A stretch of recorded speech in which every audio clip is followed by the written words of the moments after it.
종갓집 며느리가 제사를 거부하면 어떻게 될까요? 40년 동안 480번의 제사를 지낸 제가 오늘 제사상 앞에서 앞치마를 벗어 던졌습니다. 문중 어른들은 기절초풍, 남편은 버럭 화를 내고 시누이들은 옳게 미쳤어 라고 수군댑니다. 하지만 상관없습니다. 저도 제 인생을 살 권리가 있으니까요. 이 집 제사 오늘로 폐지합니다. 시작 전 구독, 좋아요 꼭 눌러주세요. 새벽 4시 알람이 울렸습니다. 아직 세상이 어두운 시간입니다. 하지만 저는 익숙하게 몸을 일으켰습니다. 40년을 이렇게 살아왔으니까요. 허리를 펴려고 하는데 찌릿한 통증이 왔습니다. 어젯밤 파스를 붙여놨지만 별 소용이 없었습니다. 나이가 들수록 몸이 말을 듣지 않습니다. 그래도 일어나야 합니다. 오늘은 고조할아버지 제사니까요. 또 제사야? 남편은 어젯밤 갑자기 말했습니다. 문중 어른들 오신다. 고조할아버지 제사를 지내야 해. 상 크게 차려. 당신 고조할아버지 기일이 다음 주인데요. 그게 중요한 게 아니야. 요새 젊은 것들이 전통을 너무 가볍게 여겨. 미리 모여서 집안의 뿌리를 되새겨야 한다고. 결국 또 제사입니다. 예정에 없던 제사. 1년에 12번도 모자라 불시에 추가되는 제사. 저는 한숨도 쉴 수 없었습니다. 새벽 시장은 벌써 사람들로 붐볐습니다. 생선 코너로 갔습니다. 명태가 필요했습니다. 제사상에 빠질 수 없는 것이 명태전이니까요. 아줌마, 명태 5마리 주세요. 5마리나? 큰 집이세요? 네, 제사 지내야 해서요. 생선집 아주머니가 혀를 찼습니다. 요즘도 제사를 그렇게 지내요? 우리 집은 간소하게 하는데. 부러웠습니다. 하지만 우리 집은 종갓집입니다. 간소하게 할 수 없습니다. 남편이 허락하지 않습니다. 채소 가게로 갔습니다. 도라지, 고사리, 시금치, 숙주나물. 손이 저절로 움직였습니다. 40년 동안 같은 재료를 사왔으니까요. 명자 씨, 또 큰 장 보내. 단골 채소 가게 주인이 말했습니다. 제사 준비하려고요. 허리는 좀 어때? 지난번에 많이 아프다고 했잖아. 그냥 살아요, 뭐. 파스 붙이고 버티죠. 병원은 가봤어? 시간이 어디 있어요. 장 보고 요리하고 집안일 하면 하루가 가는데. 주인 아주머니가 안쓰러운 표정을 지었습니다. 하지만 저는 웃어 보였습니다. 불쌍해 보이기 싫었으니까요. 장바구니가 무거워졌습니다. 두 손에 가득 든 봉지들. 허리가 끊어질 것 같았지만 참았습니다. 집에 가서 또 일을 시작해야 했습니다. 집에 돌아오니 6시였습니다. 남편은 아직 자고 있었습니다. 당연했죠. 제사 준비는 제 몫이니까요. 주방에 장을 풀고 앞치마를 둘렀습니다. 이제부터가 진짜 전쟁입니다. 명태를 손질하고 채소를 다듬고 나물을 삶고 전을 부쳐야 합니다. 칼을 들었는데 손가락 관절이 아팠습니다. 관절염이 심해져서 병원에 가야 하는데 그럴 시간이 없습니다. 약국에서 산 팥으로 버티고 있습니다. 명태를 포를 뜨고 밀가루를 묻히고 계란을 풀었습니다. 프라이팬이 달궈지고 지글지글 소리가 났습니다. 기름이 튀어 손등을 쳤지만 아픈 줄도 몰랐습니다. 이미 익숙한 통증이니까요. 전을 1장 2장 부치는데 남편이 부엌으로 왔습니다. 뭐야, 아직도 준비 안 끝났어? 당신, 이제 막 시작했어요. 새벽에 장 보고 왔잖아요. 문중 어른들 오시는데 빨리빨리 해야지. 오늘 오후 3시까지는 다 끝내야 돼. 3시까지? 지금 6시 반인데 8시간 반밖에 안 남았습니다. 명태전, 동그랑땡, 잡채, 나물 5가지, 탕국, 밥, 과일 깎기까지. 혼자서 어떻게 다 하라는 겁니까? 며느리들한테 연락하면 안 돼요? 무슨 소리야? 며느리들도 바쁜데 왜 불러? 당신이 종부인데 당신이 해야지. 종부. 종갓집 맏며느리라는 뜻입니다. 저에게는 40년간 저를 올가맨 족쇄였습니다. 그럼 시누이들한테라도. 시누이들은 손님이야.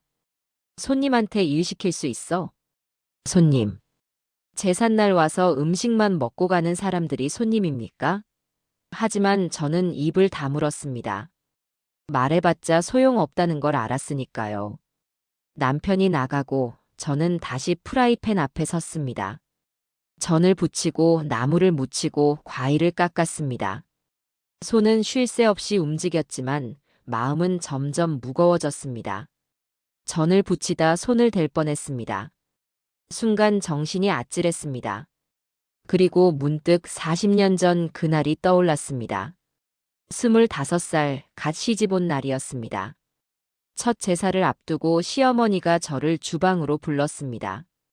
며느리, 이리 와봐. 네, 어머님. 오늘이 시할아버지 제사야. 제사상 차리는 법 배워야지.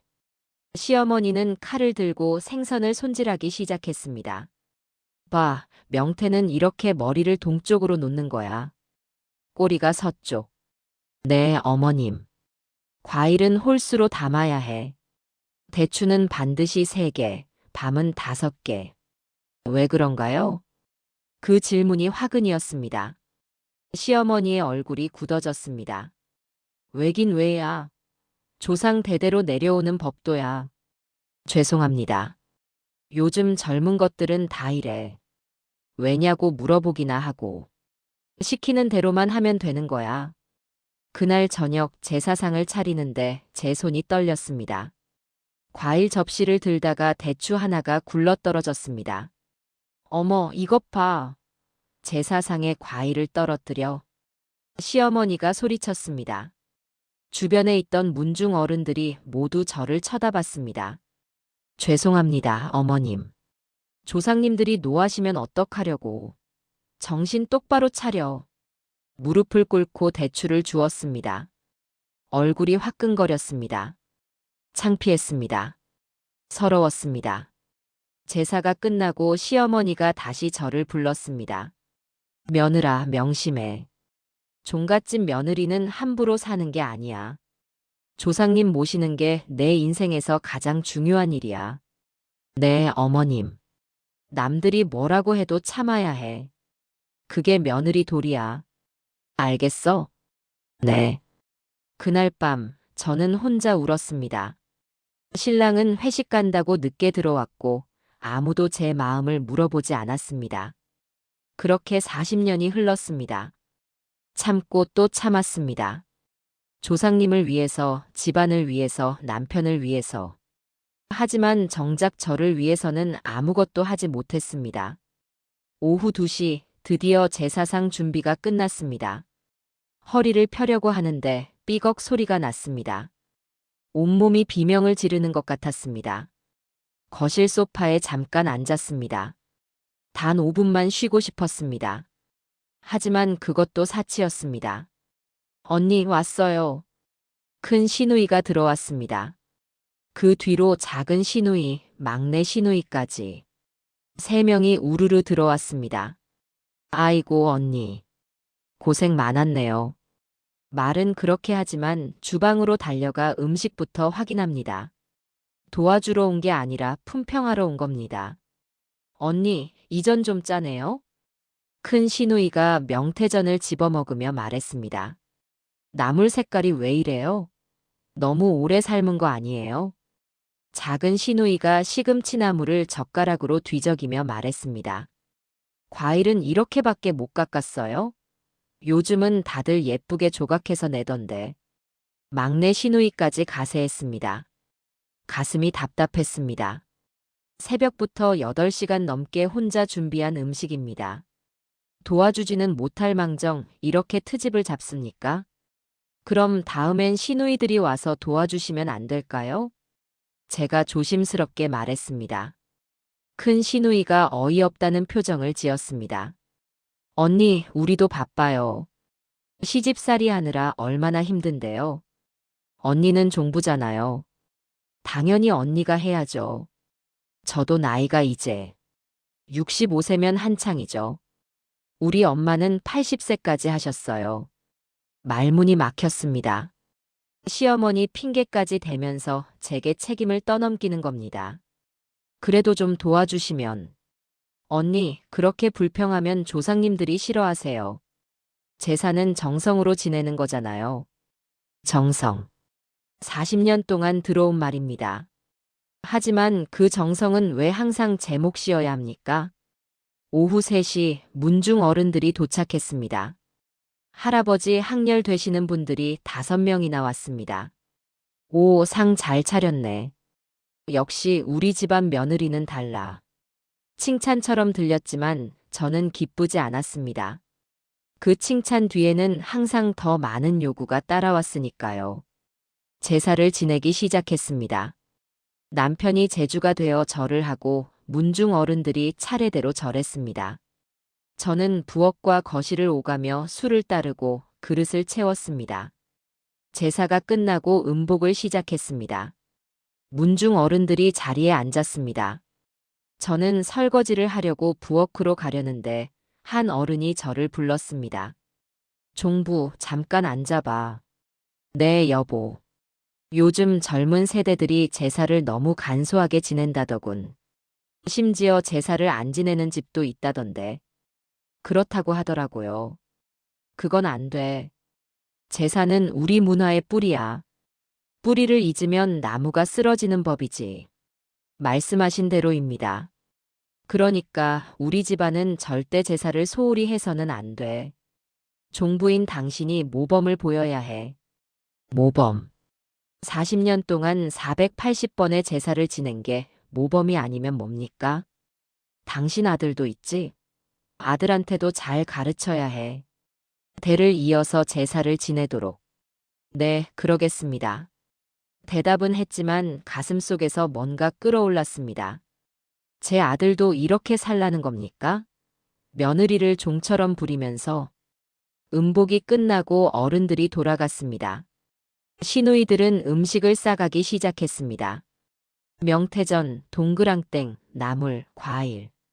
큰 봉지에 가득 담았습니다.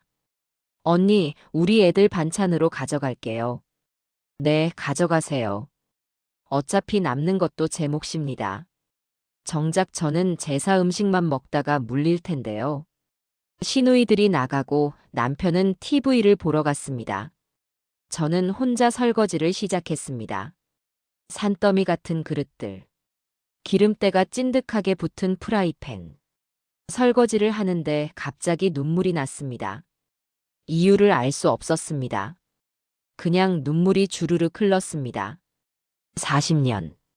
제가 이 집에 시집 온 지 40년이 됐습니다. 25살 젊은 새댁이 이제 65 할머니가 됐습니다. 그 긴 시간 동안 제가 뭘 했을까요?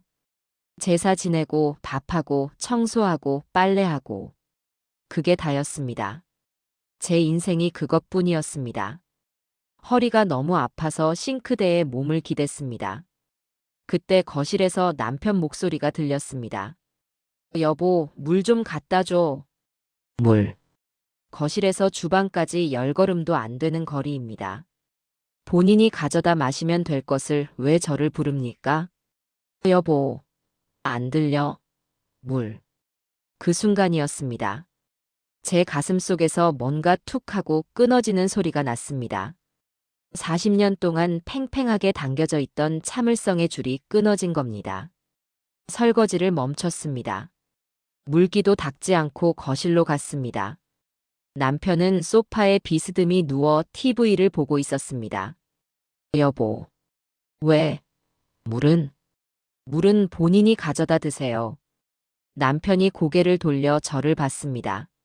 뭔가 이상하다는 표정이었습니다. 뭐라고? 제가 종부라고 해서 하인은 아니잖아요. 갑자기 무슨 소리야? 40년 동안 제사 480번 지냈어요. 이제 그만하고 싶어요. 남편이 벌떡 일어났습니다. 뭐? 지금 무슨 소리를 하는 거야? 제사 안 지낼 거예요. 아니, 못 지내요. 몸이 안 따라줘요. 당신 미쳤어? 제사를 안 지낸다고? 네, 안 지낼 거예요. 저는 앞치마를 벗었습니다. 40년 동안 맨 그 앞치마. 제사 지낼 때마다 입었던 그 앞치마를 벗어 소파에 던졌습니다. 이 집안 제사는 오늘로 끝입니다. 남편의 얼굴이 빨개졌습니다. 분노로 온몸이 떨리는 게 보였습니다. 지금 조상님 앞에서 무슨 짓이야? 정신 나갔어? 정신 나간 건 당신이에요. 며느리를 이렇게 부려먹는 게 정상이에요? 뭐, 부려먹어? 당신은 종부야. 당연히 해야 할 일을 한 거잖아. 당연한 일이면 당신도 하세요. 왜 저만 해요? 처음으로 남편에게 소리를 질렀습니다. 40년 만에 처음이었습니다. 그때 현관문이 열렸습니다. 아들 지훈이 퇴근하고 돌아온 겁니다. 어머니, 아버지, 무슨 일이세요? 지훈아, 내 어머니 좀 봐라. 지금 제사를 안 지내겠다잖아. 남편이 아들에게 하소연했습니다. 지훈은 당황스러운 표정으로 저를 봤습니다. 어머니, 무슨 일 있으세요? 아들아, 엄마가 이제 못하겠다. 제사 준비하느라 허리가 끊어질 것 같아. 어머니, 40년이야. 40년 동안 1년에 12번씩 제사 지냈어. 이제 그만하고 싶어. 지훈은 아버지를 보고 저를 보고 다시 아버지를 봤습니다. 누구 편을 들어야 할지 몰라 우왕좌왕했습니다. 아버지, 그래도 어머니가 힘드시다는데. 힘든 게 문제야? 전통을 지키는 게 중요하지. 하지만 어머니 혼자 하시기엔 너무. 너도 내 어머니 편이냐? 조상을 저버리라는 거냐? 지훈은 입을 다물었습니다. 아버지 앞에서 어쩔 줄 몰라 하는 아들을 보니 한숨이 나왔습니다.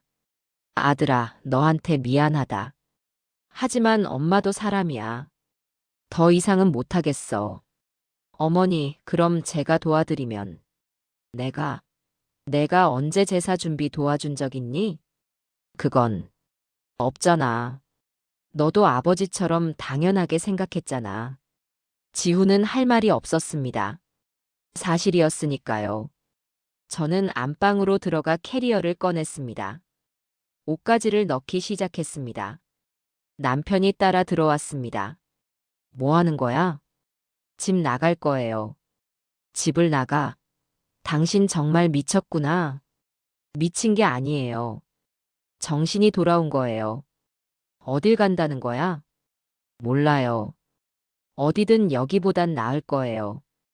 캐리어에 옷을 가득 넣었습니다. 화장품, 약, 통장까지. 미리 준비해둔 것들이었습니다. 사실 이미 일주일 전부터 계획하고 있었습니다. 당신 나가면 이 집은 어떡하라고. 당신이 알아서 하세요. 당신 집안 제사인데 당신이 해야죠. 남자가 어떻게 제사를 지내? 왜 못 지내요? 손 멀쩡하고 다리 멀쩡한데. 캐리어를 끌고 방문을 나섰습니다. 거실에는 아들이 서 있었습니다. 엄마, 진짜 가시는 거예요? 그래. 엄마 좀 쉬고 올게. 언제 돌아오세요? 모르겠다. 내가 돌아오고 싶을 때. 엄마. 아들의 목소리에 미안함이 묻어났습니다. 하지만 저는 마음을 굳게 먹었습니다. 친구 순이에게 전화를 걸었습니다. 순이야, 나 지금 집 나왔어. 뭐? 진짜로? 응. 제주도 가자. 내가 전에 같이 가자고 했잖아. 언니, 진짜 괜찮아? 집안에서 난리 나겠는데. 난리 나든 말든 상관없어. 나도 살고 싶어. 알았어. 내가 비행기표 끊을게. 내일 아침에 출발하자. 다음 날 아침 김포공항에서 순이를 만났습니다. 순이는 저를 보자마자 안아줬습니다. 언니 잘 결심했어. 40년이면 충분히 했어. 그치? 나 너무한 거 아니지? 무슨 소리야? 당연한 건데. 비행기에 올랐습니다. 창밖으로 서울이 점점 작아졌습니다. 40년을 살았던 그 집, 그 동네가 멀어졌습니다. 이상하게 후련했습니다. 죄책감보다 해방감이 더 컸습니다. 언니, 제주도에서 뭐 하고 싶어? 아무것도 안 하고 싶어. 그냥 쉬고 싶어. 좋아. 우리 실컷 놀자. 제주도에 도착했습니다. 바다가 보였습니다. 푸른 바다, 흰 모래사장. 40년 만에 보는 풍경이었습니다. 제주도 첫날 밤, 순이와 저는 바닷가에 앉아 있었습니다. 파도 소리가 들렸습니다. 언니, 정말 괜찮아? 순이가 조심스럽게 물었습니다. 응, 괜찮아. 진짜? 표정이 안 괜찮아 보이는데. 순이는 저를 너무 잘 아는 친구였습니다. 숨길 수 없었습니다. 사실, 잘한 건지 모르겠어. 뭐가? 집을 나온 게. 제사를 거부한 게. 순이는 잠시 침묵했습니다. 그리고 천천히 입을 열었습니다.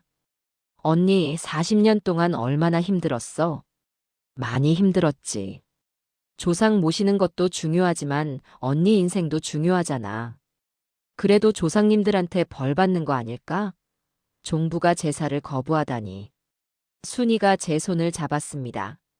언니, 조상님들도 사람이었어. 며느리가 허리 휘어지도록 고생하는 거 원하셨을까? 그건 내 생각엔 조상님들도 이해하실 것 같아. 우리 며느리 고생 많았다. 이제 그만 쉬어라 하실 것 같아. 순이의 말에 눈물이 났습니다. 근데 순이야, 나 정말 이기적인 거 아닐까? 남편도 있고 아들도 있는데 혼자 도망친 거잖아. 도망친 게 아니야. 쉬러 온 거지. 그래도 언니 40년 동안 단 하루도 쉰 적 있어? 생각해 봤습니다. 없었습니다. 단 하루도. 없어. 아플 때도 제사 준비했어. 몸살 나서 열이 39도까지 올라갔을 때도 제사상 차렸어. 그러니까 40년 동안 단 하루도 안 쉬었으면 한 달쯤 쉬는 거 이기적인 거 아니야. 정말, 정말이야. 언니가 이기적이면 세상에 이기적 아닌 사람 없어. 순이의 말이 위안이 됐습니다. 하지만 여전히 마음 한구석이 불편했습니다. 그날 밤 잠이 오지 않았습니다. 순이는 옆방에서 자고 있었고 저는 혼자 창밖을 바라봤습니다. 달빛이 바다를 비추고 있었습니다. 아름다운 풍경이었지만 마음은 복잡했습니다. 정말 잘한 걸까? 머릿속으로 지난 40년이 주마등처럼 스쳐갔습니다. 첫 제사 때 혼나던 모습, 밤새 음식 준비하던 모습, 시누이들한테 핀잔 듣던 모습. 힘들었습니다. 정말 힘들었습니다. 하지만 그게 제 인생의 전부였습니다. 이제 제사가 없으면 나는 뭐지? 40년 동안 종부로 살았습니다. 종부 아닌 저는 누구일까요? 김명자. 그냥 김명자. 그런데 김명자는 어떤 사람일까요? 뭘 좋아하고 뭘 하고 싶어 할까요? 몰랐습니다. 40년 동안 저 자신에 대해 생각해 본 적이 없었으니까요. 핸드폰을 봤습니다. 아들한테서 문자가 와 있었습니다. 엄마, 괜찮으세요? 걱정돼요. 답장을 하려다 멈췄습니다. 뭐라고 써야 할까요? 괜찮다고? 아니면 걱정하지 말라고? 결국 답장하지 않았습니다. 창밖을 보며 중얼거렸습니다. 나 잘하고 있는 거 맞겠지? 맞겠지? 대답은 없었습니다. 파도 소리만 들렸습니다. 집에서는 난리가 났습니다. 나중에 아들한테 들은 이야기입니다. 첫날 아침, 남편은 일어나자마자 주방으로 갔습니다. 늘 아침 식탁에 밥이 차려져 있었으니까요. 하지만 식탁은 텅 비어 있었습니다. 냉장고를 열어봤습니다. 반찬도 없었습니다. 아, 그래. 명자가 없지. 남편은 중얼거리며 편의점으로 갔습니다. 김밥을 사서 아침을 때웠습니다. 괜찮아. 하루 이틀이야. 금방 돌아올 거야. 점심때가 됐습니다. 남편은 라면을 끓이기로 했습니다. 라면쯤이야 남자도 끓일 수 있다고 생각했습니다. 냄비에 물을 붓고 불을 켰습니다. 물이 끓기 시작했습니다. 면을 넣었습니다. 그런데 물이 넘치기 시작했습니다. 불을 너무 세게 켜놨던 겁니다. 황급히 불을 줄였지만 물은 이미 가스레인지를 적셨습니다. 아씨, 이게 왜 이래? 수프를 넣고 5분을 끓였습니다. 아니, 10분, 15분. 라면이 퍼져서 죽처럼 됐습니다. 뭐 먹을만 하겠지. 한 숟가락 떠먹었습니다. 짰습니다. 엄청나게 짰습니다. 물을 너무 적게 넣었던 겁니다. 결국 라면을 버리고 중국집에 자장면을 시켰습니다. 둘째 날, 더 큰 문제가 생겼습니다. 빨래였습니다. 남편은 갈아입을 옷이 없었습니다. 옷장을 뒤졌지만 깨끗한 옷은 하나도 없었습니다. 아들아, 빨래 좀 해야겠는데. 제가 할까요? 아니, 내가 한다. 세탁기만 돌리면 되는 거 아니야? 남편은 빨래감을 세탁기에 넣었습니다. 흰 와이셔츠, 검은 양말, 빨간 수건, 파란 청바지. 색깔 구분 같은 건 몰랐습니다. 세제를 넣었습니다. 얼마나 넣어야 하는지 몰라서 눈대중으로 부었습니다. 많이 넣을수록 깨끗해지겠거니 생각하고 듬뿍 부었습니다. 세탁기를 돌렸습니다. 돌아가는 소리를 들으며 만족스러워했습니다. 쉽잖아. 뭐가 어렵다고 그랬대. 1시간 후 세탁기가 멈췄습니다. 문을 열었습니다. 그리고 경악했습니다. 흰 와이셔츠가 분홍색이 돼 있었습니다. 빨간 수건에서 색이 빠진 겁니다. 이게 뭐야? 황급히 와이셔츠를 꺼냈습니다. 하지만 이미 늦었습니다. 완전히 분홍색으로 물들어 있었습니다. 아들아, 이거 어떡해? 아버지, 색깔별로 분리해서 빨아야 해요. 그런 게 어딨어. 옷은 옷이잖아. 색이 빠져요. 특히 빨간색이랑 검은색은. 그럼 이제 어떡하라고. 새로 사야죠. 남편은 한숨을 쉬었습니다. 와이셔츠 3벌이 다 망가졌습니다. 셋째 날, 남편은 밥을 해먹기로 결심했습니다. 배달 음식만 먹다 보니 속이 쓰렸습니다. 밥쯤이야. 밥솥에 쌀 넣고 버튼만 누르면 되잖아. 쌀을 꺼냈습니다. 씻어야 한다는 건 알았습니다. 물에 쌀을 넣고 휘휘 저었습니다. 이 정도면 됐겠지. 물을 버리고 다시 물을 붓습니다. 얼마나 부어야 하는지 몰라서 대충 부었습니다. 쌀보다 조금 많게. 밥솥 스위치를 눌렀습니다. 30분 후 밥솥에서 이상한 소리가 났습니다. 지글지글 타는 소리였습니다. 뭐야? 뚜껑을 열었습니다. 연기가 피어올랐습니다. 밥이 타고 있었습니다. 물을 너무 적게 넣은 겁니다. 황급히 불을 껐습니다. 하지만 이미 밥은 시커멓게 타 있었습니다. 이게 대체. 밥솥 바닥에 누른밥이 딱 붙어 있었습니다. 긁어내려고 했지만 떨어지지 않았습니다. 명자가 평생 이런 걸 했다고. 처음으로 깨달았습니다. 밥 한 끼 하는 게 이렇게 어려운 일이라는 걸. 일주일이 지났습니다. 집은 완전히 쓰레기장이 됐습니다. 거실에는 일회용 그릇들이 쌓여 있었습니다.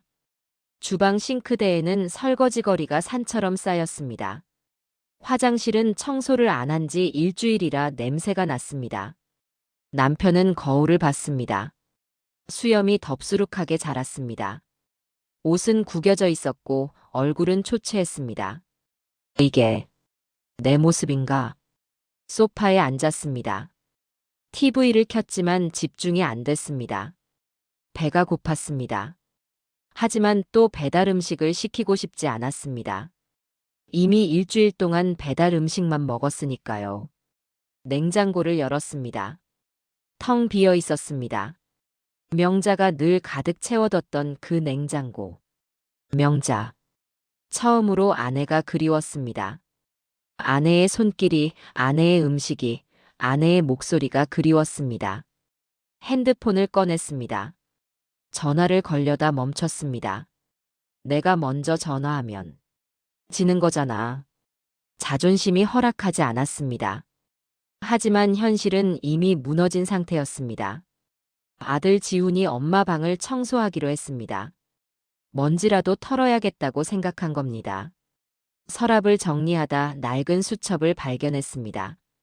표지에 가계부라고 적혀 있었습니다. 펼쳐보니 제사 비용이 꼼꼼히 적혀 있었습니다. 1월 15일 설날 차례. 시장 보기 35만 원. 2월 3일 증조 할아버지 제사. 45만 원. 3월 12일 할아버지 제사. 40만 원. 매달 어떤 달은 두세 번씩 제사 비용이 적혀 있었습니다. 적게는 30만 원, 많게는 50만 원. 1년이면 500만 원 가까이 됐습니다. 40년이면 2억 원. 제사 비용만 2억 원을 쓴 겁니다. 그런데 그 아래 다른 메모가 있었습니다. 관절염 약값 30만 원. 참자. 다음 달에. 허리 치료비 50만 원. 제사 비용 아껴서. 여행 가고 싶다. 순이랑 제주도. 언제쯤 갈 수 있을까? 지훈은 수첩을 읽으며 눈물이 났습니다. 엄마가 이렇게 힘들어 했는지 몰랐습니다. 아니, 알면서도 모른 척 했습니다. 수첩 마지막 장에는 이렇게 적혀 있었습니다. 내년엔 용기 내보자. 안 되면 내후년에라도. 나도 내 인생 살고 싶다. 지훈은 아버지를 찾아갔습니다. 아버지. 왜? 이거 좀 보세요. 수첩을 건넸습니다. 남편은 수첩을 펼쳐보더니 얼굴이 굳어졌습니다. 이게 어머니가 쓰신 거예요.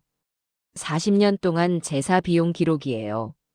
어머니 아프셨대요. 관절염이랑 허리 통증. 치료비 아끼려고 참으셨대요. 내 어머니가 왜 나한테 말을 안 했어? 말했겠죠. 근데 아버지가 안 들으신 거예요. 남편은 할 말이 없었습니다. 사실이었으니까요. 아버지, 이제 제사 그만하면 안 돼요? 제사를 그만하다니. 그게 무슨 소리냐? 어머니 없으면 누가 해요? 아버지가 하실 거예요? 그건. 아니면 제가 할까요? 저도 못해요. 방법도 모르고 시간도 없어요. 그럼 어떡하라는 거냐? 간소하게 해요. 아니면 아예 없애든지. 조상님들한테 벌 받는다. 아버지, 조상님들도 며느리 괴롭히는 거 원치 않으실 거예요. 그 말에 남편은 입을 다물었습니다. 한 달 반 후, 저는 서울로 돌아왔습니다. 제주도는 좋았지만 결국 돌아가야 할 곳은 집이었습니다. 현관문을 열었습니다. 집 안에서 냄새가 났습니다. 쓰레기 냄새, 퀴퀴한 냄새. 거실로 들어가니 남편이 소파에 앉아 있었습니다. 놀란 표정으로 저를 봤습니다. 왔어? 네, 왔어요. 남편은 일어나서 저를 봤습니다. 뭔가 말하려다 입을 다물었습니다. 저는 집 안을 둘러봤습니다. 쓰레기가 쌓여 있었습니다. 설거지가 안 된 그릇들, 빨래 더미, 먼지 쌓인 가구들. 집이 엉망이네요. 미안해. 남편이 처음으로 사과했습니다. 40년 만에 처음 듣는 말이었습니다. 뭐가 미안한데요? 다 미안해. 당신한테 너무 많이 시켰어. 고맙다는 말도 안 했고. 눈물이 날 뻔했지만 참았습니다. 아직 할 이야기가 남아 있었으니까요. 앉아요. 저는 남편을 식탁에 앉혔습니다. 그리고 종이 한 장을 꺼냈습니다. 이게 뭐야? 계약서예요. 계약서? 제가 이 집에 있으려면 조건이 있어요. 남편은 종이를 받아 읽기 시작했습니다. 종갓집 새 규칙 계약서. 제사는 1년에 2번만 지낸다. 설날, 추석. 제사 준비는 가족 모두가 분담한다. 시누이들도 의무적으로 참여한다. 명자는 매주 수요일 댄스 스포츠 교습을 받는다. 명자는 연 2회 친구와 여행을 간다. 명자는 집안일을 혼자 하지 않는다. 남편과 분담한다. 이게 무슨. 동의 못하시면 저 다시 나갈 거예요. 남편은 종이를 보고 저를 보고 다시 종이를 봤습니다. 제사를 2번만? 1년에 12번 지내던 걸? 네. 더 못해요. 몸이 안 따라줘요. 당신도 일주일 살아보셨잖아요. 힘들었죠? 남편은 고개를 끄덕였습니다. 근데 문중 어른들이 가만히 있을까? 그건 당신이 설득하세요. 저는 이제 문중 눈치 안 봐요. 이번 조항. 가족 모두가 분담한다고. 나보고 제사 준비하라고. 당연하죠. 당신 조상님인데 당신이 해야죠. 남자가 어떻게 제사 음식을. 요즘 남자들 요리 다 해요. 유튜브 보면 다 나와요. 남편이 투덜거렸습니다. 3번. 시누이들이 참여. 걔들이 절대 안 할 텐데. 그럼 시누이들 몫은 당신이 하세요. 저는 제 몫만 할 거예요. 아니, 그게. 싫으면 제사 없애든지요. 남편은 입을 다물었습니다. 4번. 댄스 스포츠는 또 뭐야? 제 취미예요. 하고 싶어요. 취미? 나이 들어서 무슨 취미야? 당신은 매일 당구장 가시잖아요. 저는 댄스 스포츠 안 돼요? 그게 달라. 뭐가 달라요? 남편은 취미 생활하고 아내는 집에만 있으라고요? 남편은 할 말이 없었습니다. 5번. 여행? 연 2회나? 네. 순이랑 갈 거예요. 혼자? 남편 두고? 당신도 등산 모임 가시잖아요. 1년에 몇 번이나 가세요? 그건 남자들끼리. 여자들끼리도 가면 안 돼요?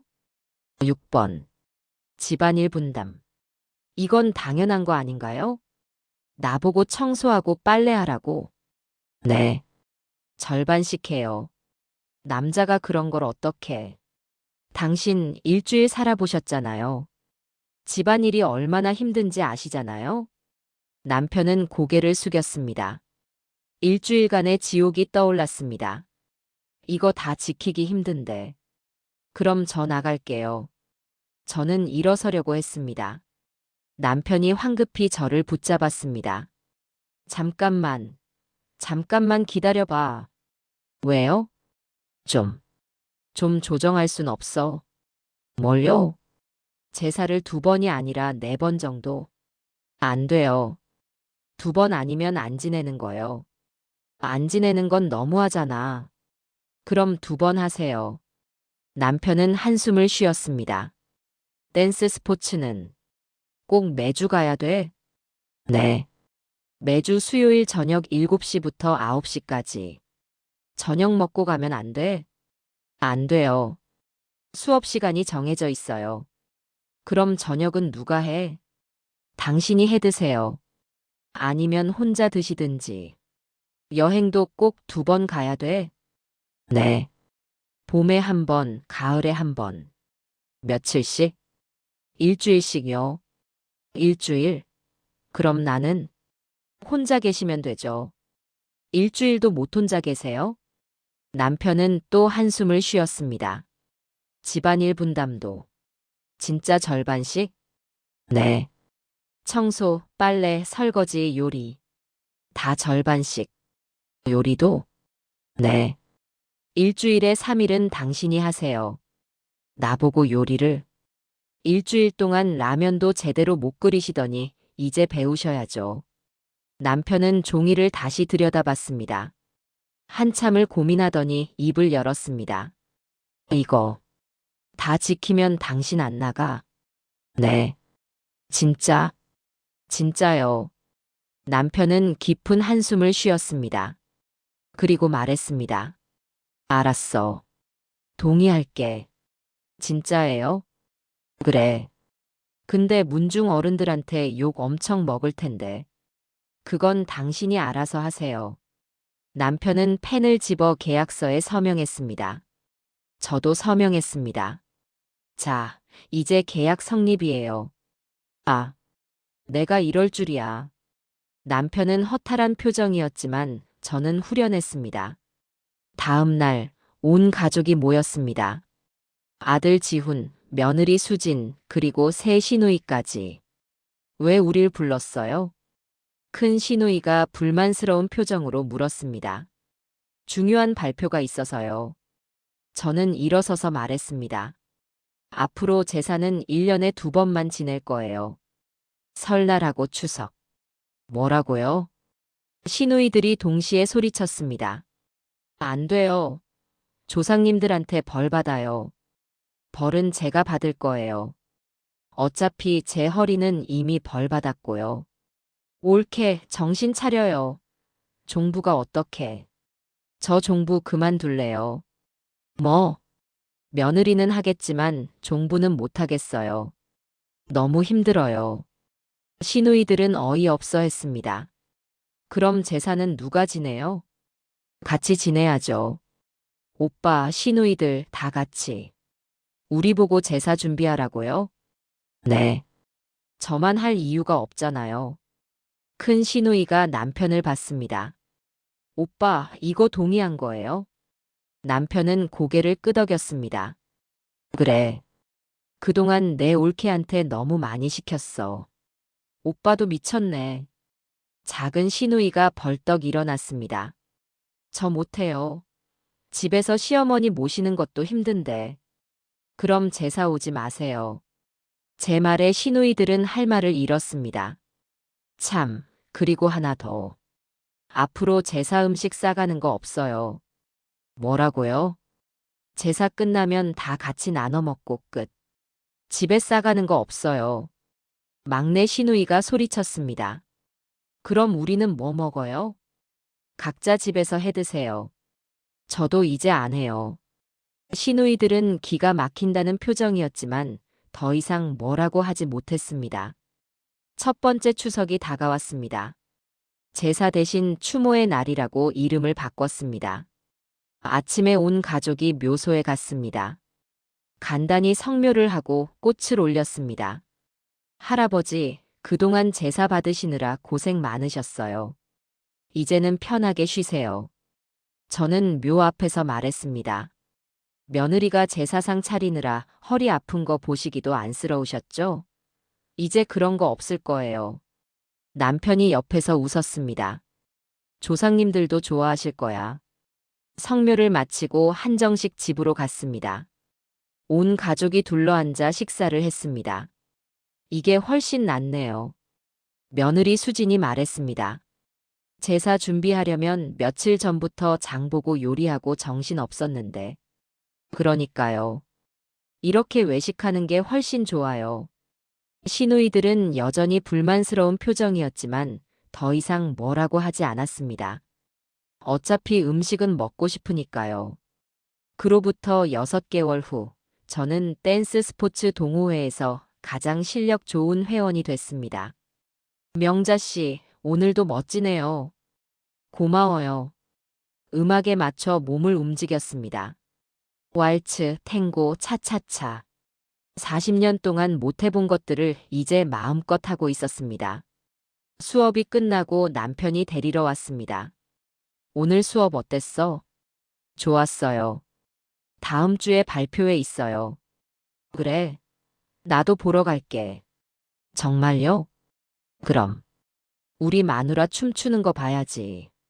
집으로 돌아오는 길, 남편이 제 손을 잡았습니다. 명자야. 왜요? 고마워. 그리고 미안해. 갑자기 왜요? 40년 동안 당신한테 너무 못했어. 이제라도 알게 돼서 다행이야. 저는 남편의 손을 꼭 잡았습니다. 이제라도 알았으면 됐어요. 집에 도착했습니다. 현관문을 열고 들어가는데 냄새가 났습니다. 된장찌개 냄새였습니다. 누가 요리했어요? 내가 했어. 당신이요? 응. 유튜브 보고 배웠어. 맛있을지 모르겠네. 주방으로 갔습니다. 냄비에 된장찌개가 보글보글 끓고 있었습니다. 우와, 진짜 만들었네요. 당연하지. 나도 할 수 있어. 한 숟가락 떠서 맛을 봤습니다. 짜지도 싱겁지도 않았습니다. 딱 적당했습니다. 맛있어요. 그래, 다행이다. 둘이서 밥상을 마주했습니다. 된장찌개를 먹으며 이런저런 이야기를 나눴습니다. 다음 주 토요일에 순이랑 부산 갈 거예요. 그래, 조심해서 다녀와. 혼자 괜찮겠어요? 나도 이제 혼자 밥 해 먹을 줄 알아. 웃음이 났습니다. 70살에 요리를 배우다니. 하지만 늦은 게 아니었습니다. 지금이라도 배웠으니까요. 식사를 마치고 거실로 갔습니다. TV를 켜고 나란히 앉았습니다. 여보, 왜? 우리 요양원은 안 갈 거야. 갑자기 무슨 소리예요? 내가 당신 끝까지 돌봐줄게. 당신도 나 돌봐주고. 그래요. 서로 기대어 TV를 봤습니다. 평범한 일상이었지만 이보다 행복한 순간은 없었습니다. 40년 만에 찾은 평화. 며느리가 아닌 김명자로 사는 살. 이제 시작입니다. 1년 후, 저는 댄스 스포츠 대회에서 금메달을 땄습니다. 남편이 객석에서 환호했고 아들이 꽃다발을 들고 무대로 뛰어왔습니다. 엄마, 축하해요. 고마워, 아들. 시상식이 끝나고 기념사진을 찍었습니다. 가족 모두가 함께 웃는 사진. 그 사진 속에서 저는 정말 행복해 보였습니다. 집으로 돌아오는 길 남편이 물었습니다. 후회 안 해? 제사 없애고 집 나가고 한 거. 전혀요. 그게 제 인생 최고의 결정이었어요. 나도 그렇게 생각해. 당신 덕분에 나도 변했어. 우리 둘 다 변했죠. 현관문을 열고 들어갔습니다. 거실 벽에는 댄스 스포츠 대회 메달이 걸려 있었습니다. 그 옆에는 제주도에서 찍은 사진, 부산 여행 사진들이 가득했습니다. 앞치마는 옷장 깊숙이 넣어뒀습니다. 이제 꺼낼 일은 없을 겁니다. 종부 김명자는 죽었습니다. 하지만 댄서 김명자가 태어났습니다. 그리고 그녀는 오늘도 춤을 춥니다. 자유롭게 행복하게.